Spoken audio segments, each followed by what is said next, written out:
Vous avez peut-être vu ces images où on voit des soldats ukrainiens fuir en masse Koursk. Bon, c'est mal interprété parce qu'en fait, ce sont des soldats ukrainiens, exact, qui sont à Soudja et qui se replient. En fait, les positions où ils étaient plus défendables.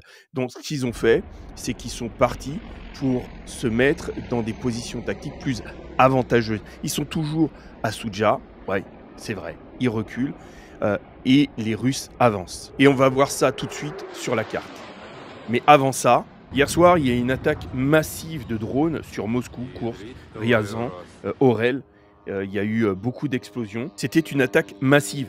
En fait, les forces de défense aérienne russes ont abattu 337 drones. 91 au-dessus de Moscou, 126 au-dessus de Koursk, 38 au-dessus de Bryansk, 25 au-dessus de Begorovskaya, 22 drones au-dessus de Razian, 10 drones au-dessus de Kalouga, 8 drones au-dessus de Lipseg, 8 drones au-dessus de Orlovskaya, 6 drones au-dessus de Rovoniech et 3 drones au-dessus de Nijni Novgorod. Les drones ont attaqué Koursk, où se trouve la centrale nucléaire. Ils ont également attaqué un dépôt pétrolier à Orel. Donc là, à Koursk, vous pouvez voir ce qui reste du territoire. Je vous mets en bleu la frontière russe. Voilà, plus ou moins ça. Et donc ici, c'est ce qui reste à reconquérir pour les Russes. Donc là, on va voir les évolutions de la carte pour aujourd'hui. Alors les Russes continuent à avancer. Ici, on va zoomer un peu. Et voilà, il y a une vidéo où on voit le drapeau russe hissé dans cette zone. Aujourd'hui, c'est... Alors, ils sont partis aujourd'hui, enfin non, hier, de ce point-là, Makovka. Ils sont arrivés ici et ils ont continué par là. Ils étaient déjà dans cette zone-là, donc ils ont continué, pardon pour les flèches, mais voilà. Et ils ont récupéré toute cette zone-là. Voilà, c'est ce on voit cet après-midi. Il est 15h40. Voilà, 15h40 aujourd'hui, les Russes ont récupéré cette zone-là. Mais, parce qu'il y a un mais, euh, on va zoomer. Hop, voilà, là on est mieux. On regarde si on est bien. On va zoomer parce qu'il continue d'avancer. Là, vous voyez cette route, la route 200. Eh bien, on va peut-être encore zoomer. Eh bien, les Russes avancent ici et là, ils sont en ce moment, vers le centre de Soudja. Les Ukrainiens, sur la vidéo, sont aux dernières nouvelles, ils sont dans cette, voilà, ils étaient dans cette zone-là. Voilà, c'est ici qu'a été prise la vidéo. Et donc, les Russes continuent d'avancer vers le centre. Faut savoir que les Ukrainiens, du coup, puisque tous les ponts dans la zone ont été explosés, ils ont été bombardés, et donc leur matériel est plus de l'autre côté et en zone russe, mais complètement cramé.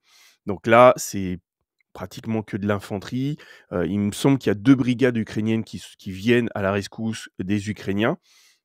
Sauf que on va regarder ça tout de suite, ils sont sur l'autoroute de la mort. Donc en fait, est-ce qu'ils pourront vraiment changer le cours de l'histoire? Non, non. Ils vont essayer d'aider leurs camarades, mais cette route-là, ici, elle est bombardée en permanence. Donc, les mouvements que l'on peut voir des Ukrainiens, ce sont des mouvements à pied. Voilà, c'est de l'infanterie à pied. Donc les Russes vont continuer vers Soudja, qui se trouve ici, et vont commencer, comme je vous l'avais dit hier, un mouvement pour couper complètement physiquement cette route et finir avec le chaudron de Soudja. Mais par la suite, qu'est-ce qu'on pourra voir? Alors, certains disent que les Russes vont déferler vers Soumy. Pour l'instant, je pense que ce qu'ils feront, c'est mon avis, hein, c'est qu'ils vont reconquérir une zone sur le territoire ukrainien pour protéger un retour vers Koursk. prendre une partie des unités, une partie, hein, en laisser, parce qu'il me semble qu'il y a 30 000 heu, soldats russes dans cette zone.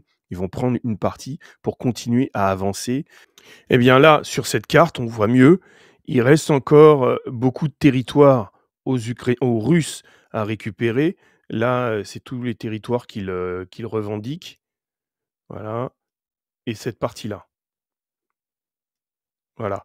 Donc en fait, ils ont besoin, si les négociations, capotent ou ralentissent, d'hommes supplémentaires pour continuer à avancer. C'est pour ça qu'ils ont continué leur progression, vers Kupiansk.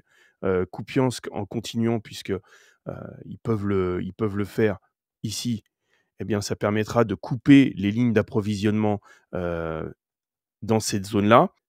Et donc pouvoir revendiquer, bon, avec les territoires, les renégocier, en échange de certains territoires qu'ils n'auraient pas pu conquérir, dans ces zones-là. Donc bon, là, c'était une petite mise à jour, pour, Souzdja, pour, Koursk, et dès qu'il y a des évolutions, ben, on revient vers vous. Serrez les rangs et restez unis.